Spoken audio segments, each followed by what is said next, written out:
നമസ്കാരം. പ്രമേഹ ചികിത്സ തേടുന്നവരിൽ ബഹുഭൂരിപക്ഷത്തിനും കൊളസ്ട്രോളിനും ചികിത്സ ആവശ്യമായിട്ട് വരാറുണ്ട്. കൊളസ്ട്രോൾ ചികിത്സയ്ക്ക് ഏറ്റവും കാര്യമായി എഴുതപ്പെടുന്ന മരുന്നുകളിൽ ഒന്നാണ് സ്റ്റാറ്റിൻ. ഏതെങ്കിലും ഒരു സ്റ്റാറ്റിൻ കഴിക്കുന്നവരായിരിക്കും ബഹുഭൂരിപക്ഷം പ്രമേഹ ചികിത്സ നടത്തുന്നവർ. എന്നാൽ സ്റ്റാറ്റിൻസിനെ കുറിച്ച് ഒരുപാട് ഭയാശങ്കകൾ സമൂഹത്തിലുണ്ട്. എന്താണ് സ്റ്റാറ്റിൻ? എന്തിനു വേണ്ടിയാണ് അത് ഉപയോഗിക്കുന്നത്? അതിൻ്റെ പാർശ്വഫലങ്ങൾ എന്തൊക്കെയാണ്? അതിൻ്റെ ദൂഷ്യവശങ്ങൾ എന്തൊക്കെയാണ് എന്നുള്ളതിനെ കുറിച്ചായിരിക്കും ഇന്ന് നമ്മൾ സംസാരിക്കുന്നത്. അപ്പോൾ സ്റ്റാറ്റിൻ എന്ന് വെച്ചാൽ ഏതാണ്ട് ഒരു നൂറ്റാണ്ടിൻ്റെ അടുത്ത് പാരമ്പര്യമുള്ള ഒരു മരുന്നാണ്. സ്റ്റാറ്റിൻ കണ്ടുപിടിച്ചത് ഒരു ജാപ്പനീസ് ശാസ്ത്രജ്ഞൻ. അദ്ദേഹം ഈ അടുത്ത കാലത്താണ് മരണപ്പെട്ടത്. അദ്ദേഹം ഒരു പ്രത്യേക തരത്തിലുള്ള പൂപ്പലിൽ നിന്നാണ് സ്റ്റാറ്റിൻ കണ്ടുപിടിച്ചെടുത്തത്. ലോവാസ്റ്റാറ്റിൻ എന്നായിരുന്നു ആദ്യം കണ്ടുപിടിച്ചെടുത്ത ഈ സ്റ്റാറ്റിൻ്റെ പേര്. ഇത് പ്രയോഗത്തിൽ വന്നത് 1980കളിലായിരുന്നു. എന്ന് വെച്ചാൽ അരനൂറ്റാണ്ടോളം പാരമ്പര്യം സ്റ്റാറ്റിൻസിനുണ്ട്. പക്ഷെ അവയ്ക്കുള്ള പഠനങ്ങൾ അതിനും വളരെ മുമ്പേ തുടങ്ങിയതായിരുന്നു. അപ്പോൾ ഈ സ്റ്റാറ്റിൻസ് ദൈവത്തിന് ശേഷം, ദൈവം കഴിഞ്ഞാൽ മനുഷ്യൻ്റെ ആയുസ് ഒരു ദിവസമെങ്കിലും കൂട്ടാൻ കഴിവുള്ള മരുന്ന് എന്നാണ് വിശേഷിപ്പിക്കപ്പെടുന്നത്. എന്ന് വെച്ചാൽ ഒരു ദിവസത്തേക്കെങ്കിലും ആയുസ് കൂട്ടിക്കൊടുക്കാൻ ഏതെങ്കിലും മരുന്നിന് സാധിക്കുമെങ്കിൽ അത് സ്റ്റാറ്റിൻ ആണത്രേ എന്ന് ചില ശാസ്ത്രജ്ഞരെങ്കിലും അവകാശപ്പെടുന്നു. അതിലേക്ക് ഞാൻ കടക്കുന്നില്ല. എന്തൊക്കെയാണെങ്കിലും കോടാനുകോടി ജനങ്ങളുടെ ജീവൻ രക്ഷിച്ച മരുന്നുകളാണ് ഈ സ്റ്റാറ്റിൻസ്. ഇനി സ്റ്റാറ്റിൻസ് ആർക്കൊക്കെയാണ് കൊടുക്കുന്നത് എന്നുള്ളതിനെ കുറിച്ചാണ് വളരെ ഏറെ തെറ്റിദ്ധാരണകളുള്ളത്. കൊളസ്ട്രോൾ കുറയ്ക്കാൻ വേണ്ടി മാത്രമാണ് സ്റ്റാറ്റിൻ കഴിക്കുന്നത് എന്നുള്ളതാണ് അതിലേറ്റവും പ്രധാനപ്പെട്ട ഒരു തെറ്റിദ്ധാരണ. അല്ല, സ്റ്റാറ്റിൻസ് കൊടുക്കുന്ന കൊളസ്ട്രോൾ കുറയ്ക്കാൻ വേണ്ടി മാത്രമല്ല, ഹൃദയ സംബന്ധമായ രോഗങ്ങൾ ഉള്ളവരിലോ അത്തരത്തിലുള്ള രോഗങ്ങൾ വരാൻ സാധ്യതയുള്ളവരിലോ സ്റ്റാറ്റിൻസിന് വളരെ പ്രധാന പങ്ക് വഹിക്കാനുണ്ട്. എന്ന് വെച്ചാൽ സ്ട്രോക്ക് ഉൾപ്പെടെ ഹൃദയ സംബന്ധമായ രോഗങ്ങൾ വരാതിരിക്കാനും അഥവാ വന്നാൽ തന്നെ അവയുടെ അടുത്ത പ്രശ്നങ്ങൾ, അതായത് അവയുമായി ബന്ധപ്പെട്ട വേറെ പ്രശ്നങ്ങൾ വലിയൊരു പരിധിവരെ ഒഴിവാക്കാനും സ്റ്റാറ്റിൻസിന് സാധിക്കും. മൂന്നാമത്തെ, കണ്ണുകളുടെ പ്രശ്നങ്ങൾക്കും വൃക്കകളുടെ പ്രശ്നങ്ങൾക്കും സ്റ്റാറ്റിൻസിന് വളരെ പ്രധാനപ്പെട്ട പങ്ക് വഹിക്കാനുണ്ട്. പ്രത്യേകിച്ച് പ്രമേഹ രോഗ സംബന്ധമായ പ്രശ്നങ്ങൾക്ക്. ഡയബറ്റിക് റെറ്റിനോപ്പത്തി, ഡയബറ്റിക് നെഫ്രോപ്പത്തി എന്നിവയ്ക്ക് സ്റ്റാറ്റിൻസ് വളരെ പ്രധാനപ്പെട്ട ചികിത്സകളാണ് എന്നുള്ളതിൽ ഒരു സംശയമില്ല. എന്ന് വെച്ചാൽ കൊളസ്ട്രോളിന് വേണ്ടിയാണ് നിങ്ങൾ സ്റ്റാറ്റിൻ കഴിച്ചു തുടങ്ങിയതെങ്കിലും കൊളസ്ട്രോൾ നോർമൽ ആയാൽ പോലും സ്റ്റാറ്റിൻസ് നിർത്താൻ പാടില്ല.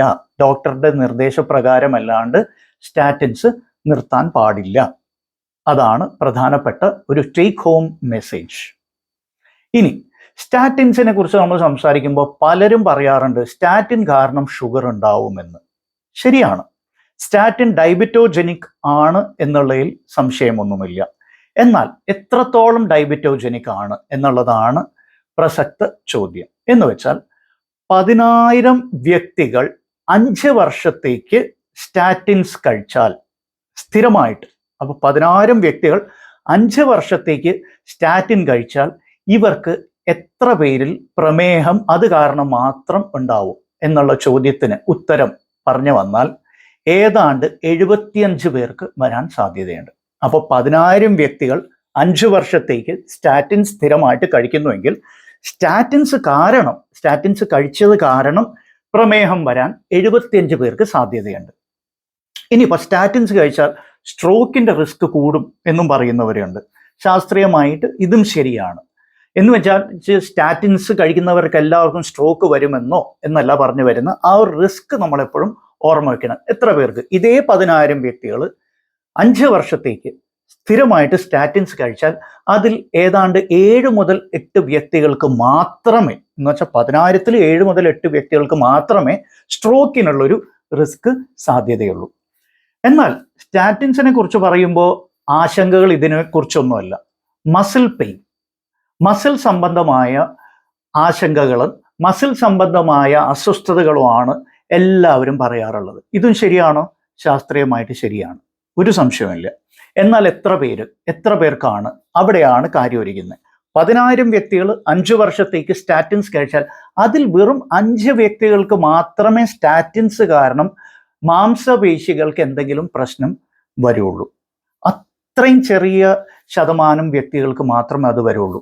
എന്ന് വെച്ചാൽ സ്റ്റാറ്റിൻസ് കഴിക്കുന്നത് കൊണ്ടുള്ള ഗുണങ്ങൾ സ്റ്റാറ്റിൻസിന്റെ പാർശ്വഫലങ്ങളോ അല്ലെങ്കിൽ ദോഷങ്ങളെക്കാളൊക്കെ വളരെ വളരെ കൂടുതലാണ്. അപ്പോൾ ഗുണങ്ങൾ, റിസ്ക് ബെനിഫിറ്റ് എന്ന് പറയും. റിസ്ക് എന്ന് പറയുമ്പോൾ അതുമായി ബന്ധപ്പെട്ട ഏതെങ്കിലും ഒരു അപകട സാധ്യത. ബെനിഫിറ്റ്സ് അത് കാരണം ഉണ്ടായേക്കാവുന്ന അല്ലെങ്കിൽ അത് കഴിക്കുന്നതിലൂടെ ഉണ്ടായേക്കാവുന്ന ബെനിഫിറ്റ്സ്, ഗുണങ്ങൾ.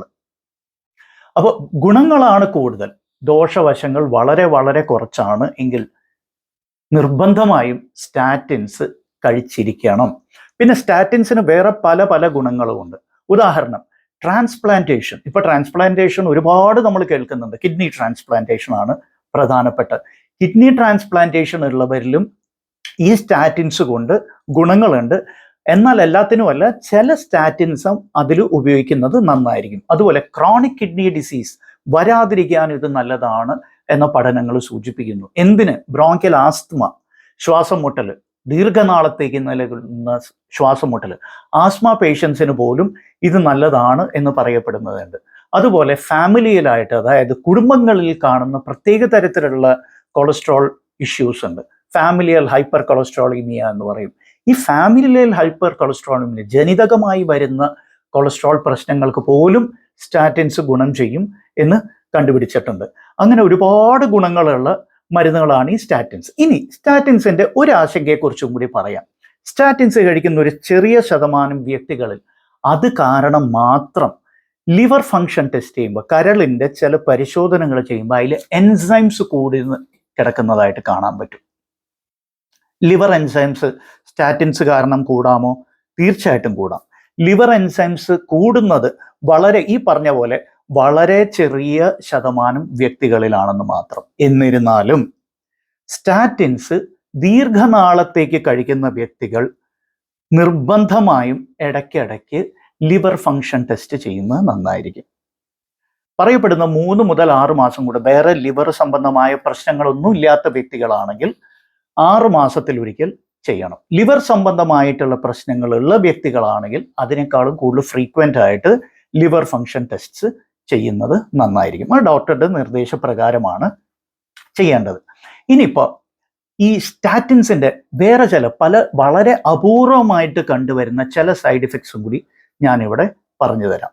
ഏറ്റവും പ്രധാനപ്പെട്ടത് ഡയബറ്റിക്സിൽ ന്യൂറോപ്പതി ഉള്ള വ്യക്തികളിൽ സ്റ്റാറ്റിൻസ് കാരണം ന്യൂറോപ്പതി ഇടയ്ക്കൊന്ന് വഷളാവുന്നതായിട്ട് കാണാറുണ്ട്. അവിടെയും വളരെ ചെറിയ ശതമാനമാണ് എന്ന് വിചാരിച്ച് ഇത് കേട്ടപാട് തന്നെ സ്റ്റാറ്റിൻസ് നിർത്താൻ ഒരിക്കലും ആരോടും പറയുന്നതല്ല. കാരണം ഏറ്റവും ചെറിയ അളവിൽ മാത്രമേ ഇത് സംഭവിക്കാറുള്ളൂ. ആൻഡ് ഇത് സാധ്യതയുള്ള സൈഡ് ഇഫക്ട്സ് മാത്രമാണ്. അതിനാൽ ഇത് ആശങ്കപ്പെടാൻ മാത്രം തന്നെ ഒന്നുമില്ല ഇതിൽ. ലിവറിൻ്റെ കാര്യം ഞാൻ പറഞ്ഞു.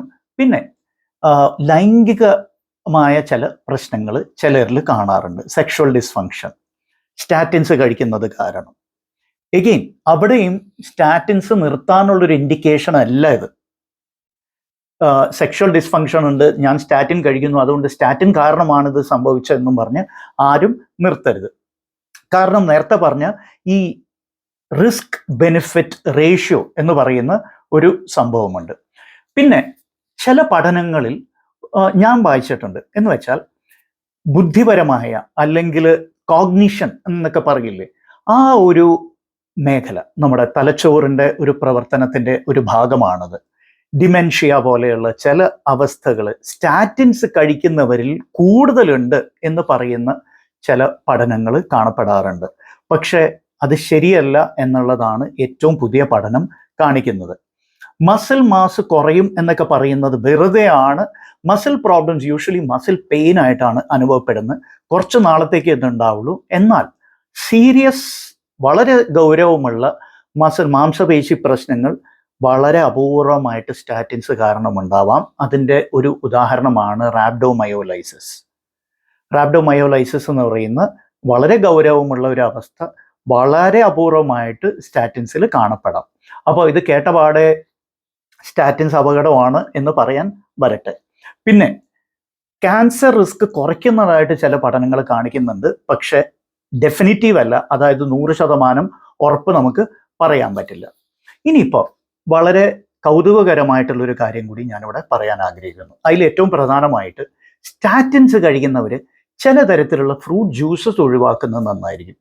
അതിൽ ഏറ്റവും പ്രധാനമായിട്ട് പറയപ്പെടുന്നത് ബബ്ലൂസ് നാരങ്ങ എന്ന് പറഞ്ഞൊരു സാധനമുണ്ട്. ഗ്രേപ്പ് ഫ്രൂട്ട് എന്നാണ് അത് അറിയപ്പെടുന്നത്. സ്റ്റാറ്റിൻസ് കഴിക്കുന്നവർ ഈ ഗ്രേപ്പ് ഫ്രൂട്ടും അതുപോലെ കയ്പുള്ള ഓറഞ്ച്, മുസമ്പി പോലെയുള്ള സിട്രസ് ഫ്രൂട്ട്സും കഴിക്കുന്ന അത്ര നല്ലതല്ല. ഇവ തമ്മിൽ ഇൻട്രാക്ഷൻ ഉണ്ട്. ഈ സ്റ്റാറ്റിൻസിന്റെ മെറ്റബോളിസത്തിന് ഈ വസ്തുക്കളിൽ കാണപ്പെടുന്ന ചില രാസപദാർത്ഥങ്ങൾ തടസ്സപ്പെടുത്തും എന്ന് പഠനങ്ങൾ കാണിക്കുന്നുണ്ട്. അതിനാൽ ഇവ കഴിക്കാതിരിക്കുന്നതാണ് നല്ലത് എന്നാണ് ഇവിടെ പറയാൻ ആഗ്രഹിക്കുന്നത്.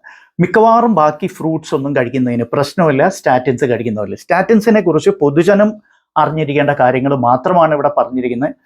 വളരെ ശാസ്ത്രീയമായിട്ട് ഇതിലേക്ക് പോയിട്ടില്ല. ഒരു കാര്യം കൂടി, അവസാനത്തെ ഒരു കാര്യം കൂടി, ഫ്രാക്ചേഴ്സ്, അസ്ഥി സംബന്ധമായ ചില പ്രശ്നങ്ങൾക്ക് സ്റ്റാറ്റിൻസ് ഗുണകരമാണ് എന്ന് പറയപ്പെടുന്നുണ്ട്. പ്രധാനമായിട്ടും ഓസ്റ്റിയോപോറോസിസ്, അസ്ഥികൾക്ക് ബലക്ഷയം സംഭവിക്കുന്ന ഒരു അവസ്ഥ.